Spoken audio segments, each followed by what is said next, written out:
오늘 우리에게 주시는 하나님 말씀은 구약성경 사무엘하 13장 7절부터 14절까지 말씀입니다. 저와 함께 읽어보겠습니다. 다윗이 사람을 그의 집으로 보내 다말에게 이르되 이제 내 오라버니 암논의 집으로 가서 그를 위하여 음식을 차리라 한지라. 다말이 그 오라버니 암논의 집에 이르매 그가 누웠더라. 다말이 밀가루를 가지고 반죽하여 그가 보는 데서 과자를 만들고 그 과자를 굽고 그 냄비를 가져다가 그 앞에 쏟아 놓아도 암논이 먹기를 거절하고 암논이 이르되 모든 사람을 내게서 나가게 하라 하니 다 그를 떠나 나가니라. 암논이 다말에게 이르되 음식물을 가지고 침실로 들어오라. 내가 내 손에서 먹으리라 하니 다말이 자기가 만든 과자를 가지고 침실에 들어가 그의 오라버니 암논에게 이르러 그에게 먹이려고 가까이 가지고 갈 때에 암논이 그를 붙잡고 그에게 이르되 나의 누이야 와서 나와 동침하자 하는지라. 그가 그에게 대답하되 아니라 내 오라버니여 나를 욕되게 하지 말라. 이런 일은 이스라엘에서 마땅히 행하지 못할 것이니 이 어리석은 일을 행하지 말라. 내가 이 수치를 지니고 어디로 가겠느냐? 너도 이스라엘에서 어리석은 자 중에 하나가 되리라. 이제 청하건대 왕께 말하라. 그가 나를 내게 주기를 거절하지 아니하시리라 하되 암논이 그 말을 듣지 아니하고 다말보다 힘이 샘으로 억지로 그와 동침하니라. 아멘. 자, 다윗이 지혜로운 사람입니다만 아무리 지혜로워도 죄의 유혹과 사탄의 시험을 즉각적으로 알아차리고 그것을 막을 수 있는 그 정도의 지혜와 그 정도의 능력을 가지고 있지는 못합니다. 아무리 지혜로운 사람도 또 아무리 또 경륜이 많은 사람도 사탄과 죄의 유혹을 자기 자신의 힘과 능력으로 막아낼 수는 없죠. 그래서 지금 여기에서도 지금 다윗이 암논과 요나답 자기의 아들과 조카의 계략에 속아 넘어가는 모습을 보게 됩니다.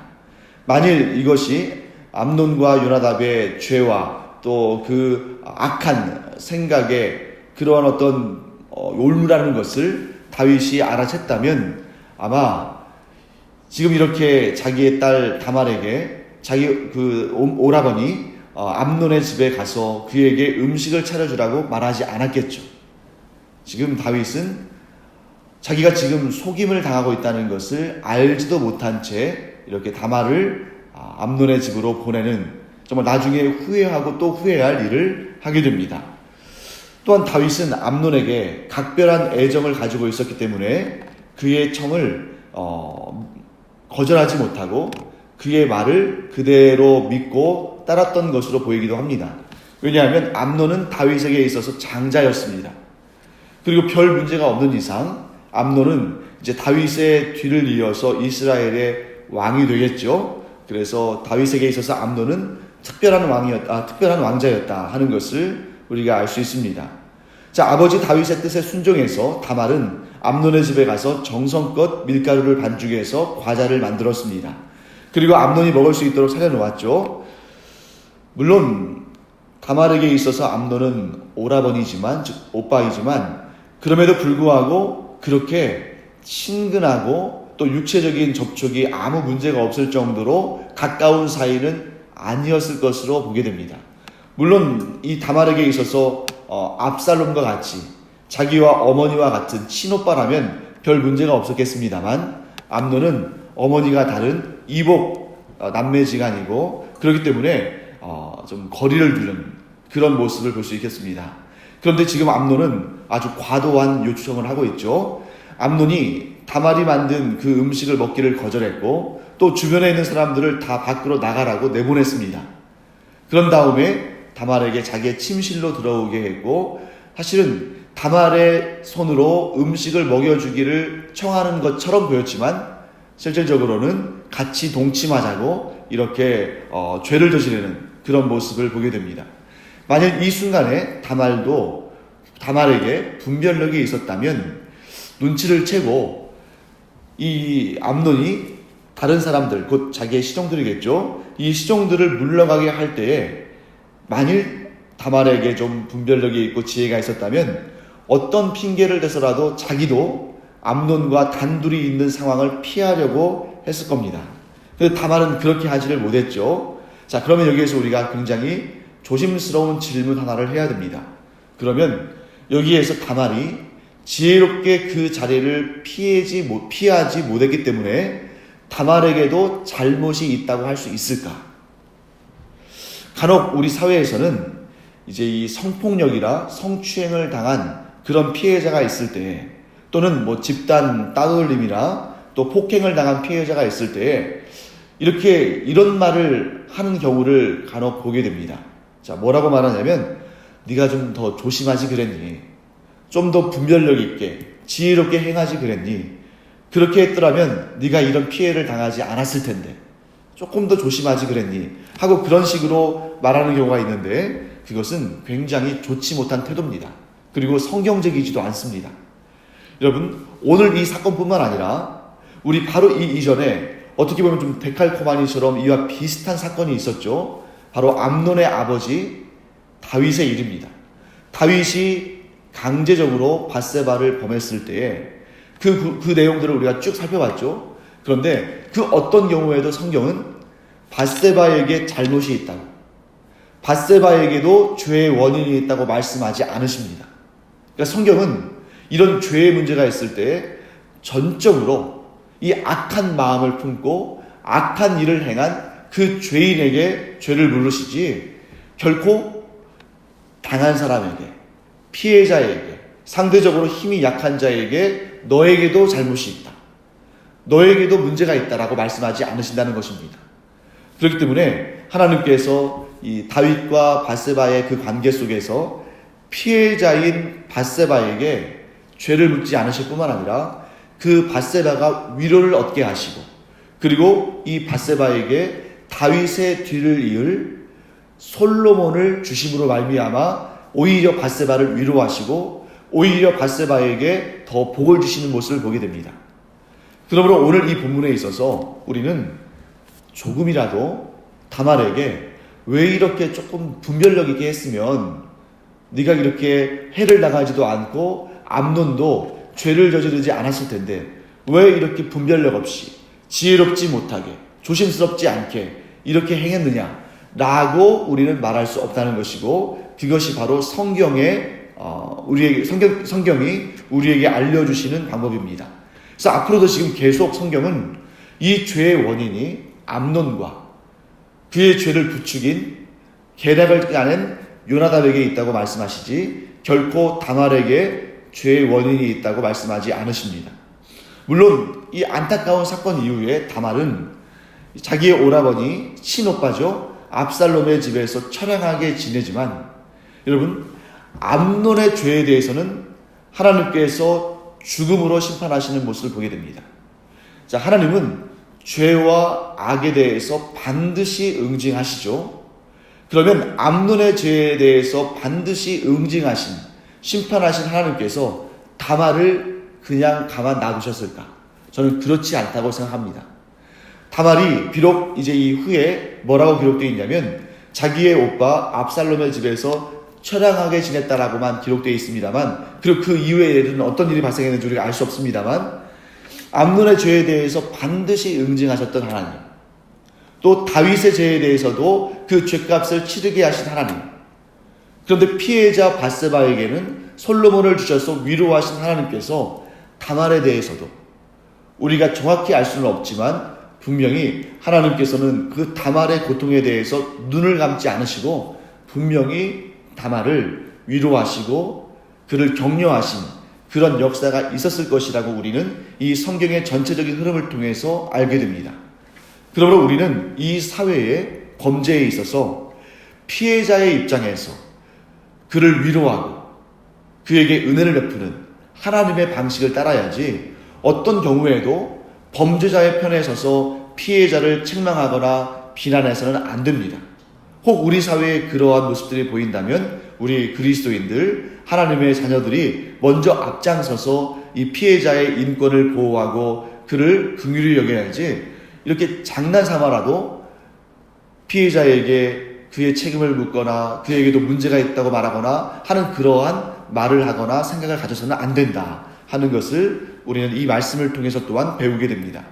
자, 그런데 이 암논은 이제 강제적으로 다말을 끌어들여서 그가 이제 굉장히 악한 자기의 욕망을 이제 이루는 그런 모습을 보게 되죠. 자, 그런데 다말은 그 순간에도 어떻게 하냐면 끝까지 거부합니다. 이러한 비정상적이고 이러한 명예롭지 못한 방법으로 내가 오라버니와 함께 동침을 하면 그 수치를 가지고 어디를 내가 다닐 수 있겠느냐. 그러면서 어떻게 제안을 하냐면 차라리 왕에게 구하라. 즉 아버지 다윗 왕에게 구해서 정식으로 결혼이라는 방법을 통해서 이렇게 동침을 할 수는 있지만 이러한 비정상적이고 하나님께서 기뻐하지 않으시는 방법을 가지고는 내가 동침할 수 없다라고 자신의 이런 분명한 의지를 말합니다. 그러면 어제 제가 잠깐 설명드렸습니다만 이 고대 근동의 지역에서는 근친 간의 결혼이 완전히 금지된 것은 아닙니다. 그래서 아브라함도 그 이복 누이인 사라와 결혼했던 그런 모습을 우리가 보게 되죠. 하지만 그것은 고대의 전통이고 이스라엘 백성들은 이 고대 근동의 아시아에 있는 많은 나라들과 똑같은 전통 가운데에 그 나라가 유지된 것이 아닙니다. 왜냐하면 그 대부분의 나라들이 비슷비슷한 그러한 정치, 사회, 문화를 누리며 살았지만 이 이스라엘 족속은 하나님께서 특별히 택하신 민족이고 하나님의 법인 율법에 따라서 이렇게 이 나라가 유지되는 그러한 나라였기 때문에 주변 나라들과는 굉장히 다른 특성을 가지고 있었죠. 그래서 그 율법을 통해서 이스라엘 백성들은 살았는데 율법의 말씀인 레위기 18장 11절에는 이런 말씀이, 이런 율법이 기록되어 있습니다. 레위기 18장 11절을 제가 잠깐 읽어드리면 내 아버지의 아내가 내 아버지에게 낳은 딸은 내 누이니 너는 그의 하체를 범하지 말지니라. 자, 여기에서 내 아버지의 아내라고 지칭한 이유는 뭐냐면 그 당시에는 일부 다처제가 기본적으로 이렇게 시행되고 있었죠. 그러니까 하나님께서 일부 다처제를 기뻐하지는 않으셨지만 그 당대의 문화를 용인하기는 하셨습니다. 그러니까 여기에서 내 아버지의 아내가 내 아버지에게 낳은 딸은 뭘 의미하냐면 보통 이제 이복 누이를 의미하는 거죠. 그러니까 내 누이, 그냥 너의 누이 이렇게 말하면 어머니가 같은 남매를 의미하지만 내 아버지가 내 아버지의 아내가 내 아버지에게서 낳은 딸 이렇게 할 때는 보통 이복 누이 동생을 의미합니다. 그러니까 이복 누이 동생이라 할지라도 그러니까 이 아내가 여럿 있으니까요. 내 이복 누이라 할지라도 너는 그의 하체를 범하지 말라. 왜냐하면 그는 너의 누이이기 때문이다. 이렇게 말씀하시는 것입니다. 그러니까 그 당대의 그 지역, 그 주변 지역의 문화는 이런 이복 누이라 할지라도 아내를 삼는 것이 뭐 큰 문제가 안 됐지만 율법은 그런 일반적인 사회의 규칙과 법칙과 문화보다 훨씬 더 거룩한 삶을 살 것을 요구했기 때문에 그 주변 지역의 여러 나라와 여러 민족들은 이복 누이를 자기의 아내로 삼는 일을 별로 거리낌 없이 했지만 율법은 이복 누이라 할지라도 그 하체를 범하지 않으므로 거룩하고 성결한 삶을 살라고 말씀하십니다. 그러니까 이 말씀을 다윗도 알고 다말도 알고 암논도 압니다.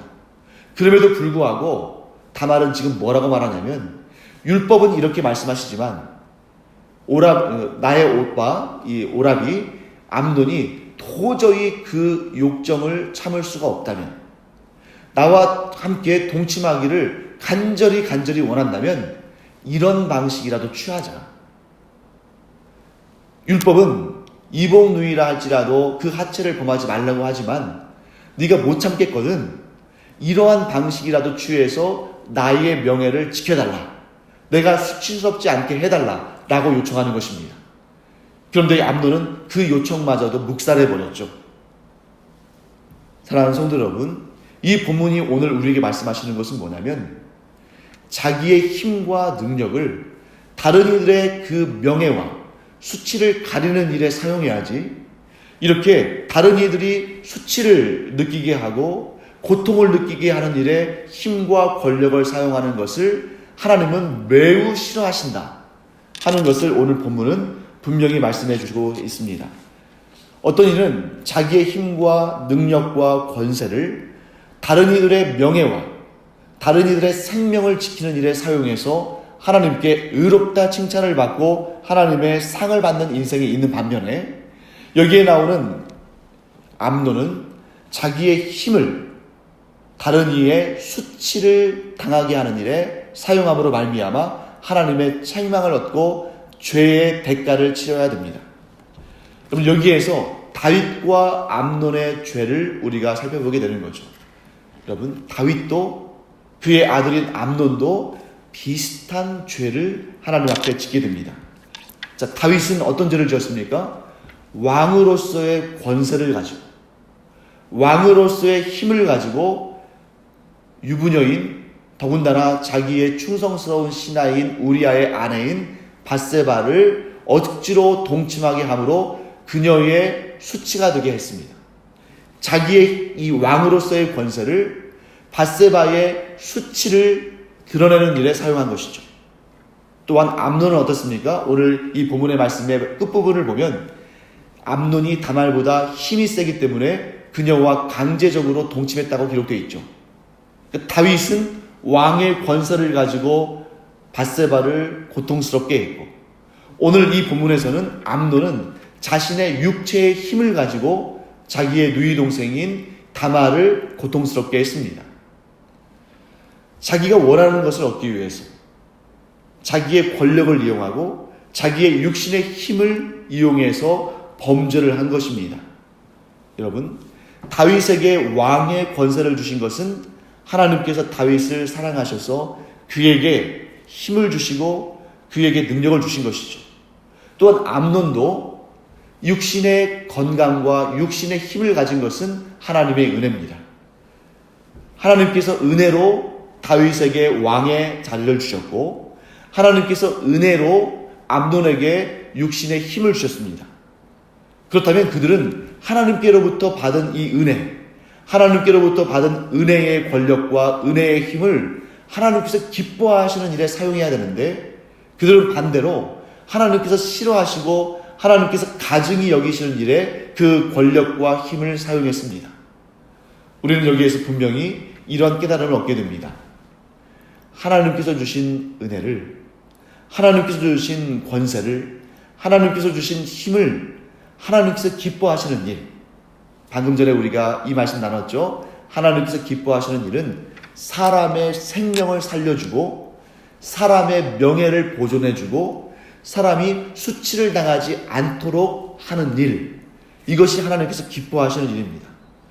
그런 일에 이 힘과 권력을 사용하도록 하나님께서는 우리에게 은혜를 주셨는데, 죄는 끊임없이 우리가 하나님께로부터 은혜로 받은 힘과 권세와 능력과 건강을 하나님께서 기뻐하시는 일이 아니라 하나님께서 싫어하시는 일에 사용하도록 죄는 끊임없이 우리를 미혹하고 유혹합니다.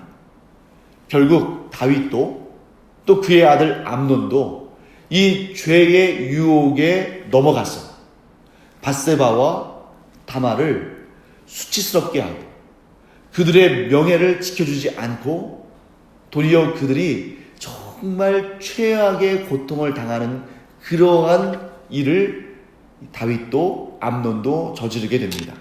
결국 그들은 그 죄에 대한 대가를 치릅니다. 물론 다윗은 나단을 통해서 하나님께서 이 책망의 말씀을 하실 때에 즉각적으로 그 말씀에 반응해서 회개를 했기 때문에 생명은 건졌습니다. 하지만 오늘 이 끔찍한 일들이 다윗이 저지른 죄에 대한 결과라는 것을 누구도 부인할 수 없는 것이죠. 뿐만 아니라 암논, 우리 후에 또 우리가 보겠습니다만 암논은 자기의 죄를 회개하지 않습니다. 결국 자기의 죄를 회개하지 않음으로 말미암아 그 형벌로 목숨을 잃어버리게 되는 거죠. 다말에게 수치를 안긴 그 대가로, 그 죄의 대가로 암논은 죽게 되는 것입니다. 사랑하는 성도 여러분, 우리는 분명히 깨닫기를 원합니다. 하나님께서는 우리에게 수많은 은혜를 주셨습니다.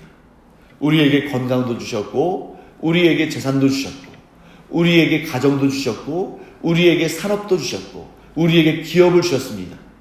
근데 그 모든 것을 왜 주셨냐면 하나님께서 우리에게 그런 은혜를 주심으로 말미암아 우리도 은혜를 베풀며 살라고 그러한 복과 은혜들을 주신 겁니다. 그런데 우리가 하나님께로부터 받은 은혜를 하나님의 방식으로, 우리 역시 은혜를 베푸는 삶으로, 그래서 누군가의 생명을 살려주고 어려운 형편에 있는 사람들을 도와주고 그들의 또한 명예를 지켜주고 수치를 당하지 않도록 섬겨주고, 이런 방법으로 우리에게 임한 은혜를 사용했다면 하나님께서 은혜를 더 부어주시고 복을 더욱더 넘치게 부어주셔서 하나님께서 기뻐하시는 일을 더 풍성히 하게 하셨을 겁니다. 그런데 하나님께서 주신 그 은혜를 하나님께서 싫어하시는 일, 곧 누군가의 생명을 해하고 누군가의 명예를 더럽히고 누군가에게 수치를 얻게 하는 그런 방법으로, 그런 길에 우리의 능력과 힘과 하나님께로부터 받은 은혜를 사용한다면 하나님은 반드시 그 악한 일들을 보응하시고 그 죄에 대해서 대가를 치르게 하십니다. 사랑하는 성도 여러분, 우리가 계속적으로 하나님의 은혜와 복을 얻는 방법, 이미 하나님께서 우리에게 주신 그 은혜와 복을 하나님께서 기뻐하시는 일에 사용하는 것이다. 하나님께서 기뻐하시는 일은 무엇인가? 하나님께서 가장 기뻐하신 분, 예수 그리스도께서 이 땅에서 행하신 일들을 우리가 살펴보면 분명히 알 수 있습니다. 예수님께서 죽어가는 자의 생명을 살리시고, 병든 자의 병을 고치시고, 귀신 들린 자에게서 귀신을 쫓아내시고, 가난한 자들에게 먹을 것을 주시고, 그들의 기도에 응답하시는 그러한 방식을 우리가 보고 또 배웠습니다. 그러면 우리 역시 예수님의 방식대로 살아간다면 분명히 우리의 삶이 복되고 은혜가 넘치고 행복하고 기쁨이 넘치고 감사의 제목이 넘치는 그런 삶이 될 줄 믿습니다. 그래서 하나님께서 우리에게 주신 것은 그냥 내 육신의 욕심을 위해서, 내 육신의 즐거움을 위해서 사용하는 걸로 그치는 것이 아니라 하나님께서 기뻐하시는 일에 사용함으로 하나님께서 더욱더 많은 은혜와 복을 차고 넘치게 주시는 그 복을 우리가 누리게 되기를 간절히 축원합니다. 기도하겠습니다. 하나님, 오늘 저희들이 귀한 말씀을 배웁니다. 하나님께서 저희에게 주신 귀한 은혜와 복을 하나님께서 기뻐하시는 방법으로 사용하면 하나님은 더 큰 은혜와 복을 주시는데, 하나님께서 저희들에게 복과 은혜를 주셨음에도 불구하고 그것을 하나님께서 기뻐하지 않으시는 일에 사용했을 때에 반드시 그것은 죄가 되고 그 죄에 대한 대가를 치러야 한다는 사실을 오늘 암논의 죄를 통해서 배우게 됩니다. 하나님께서 이미 저희에게 많은 은혜와 복을 주셨는데 그 은혜와 복을 우리의 욕심을 채우는 일에 사용하는 것이 아니라, 하나님께서 기뻐하지 않으시는 일에 사용하는 것이 아니라, 하나님께서 참으로 기뻐하시는 일에, 하나님께서 참으로 옳다 하시는 일에 사용함으로 말미암아 하나님의 은혜와 복을 더욱 충만히 얻는 저희들이 되게 하여 주시옵소서. 감사드리며 예수님의 이름으로 축복하며 기도합니다. 아멘. 이제는 우리 주 예수 그리스도의 은혜와 하나님 아버지의 크고도 넓으신 사랑과 성령의 감동, 감화, 위로, 교통하심이 이 시간 하나님께로부터 많은 은혜와 복을 받았을 뿐만 아니라 그 은혜와 복을 하나님께서 기뻐하시는 일에 적극적으로 사용함으로 말미암아 하나님의 더 큰 은혜와 복을 누리게 될 주님의 사랑하시는 자녀들 위에 이제로부터 영원토록 함께 있을지어다. 아멘. 또 이 시간 우리가 누군가를 위해서 도움이 필요하고 은혜가 필요한 자들을 위해서 이 시간 기도하고 그들에게 필요한 것들을 좀 실질적으로 도와줄 때에 하나님께서 우리에게 더 큰 은혜와 복을 허락하실 줄 믿습니다. 이 시간 기도를 통해서 또 우리의 삶의 실천을 통해서 하나님께서 기뻐하시는 일을 행하는 우리가 되기를 축원합니다. 기도하겠습니다.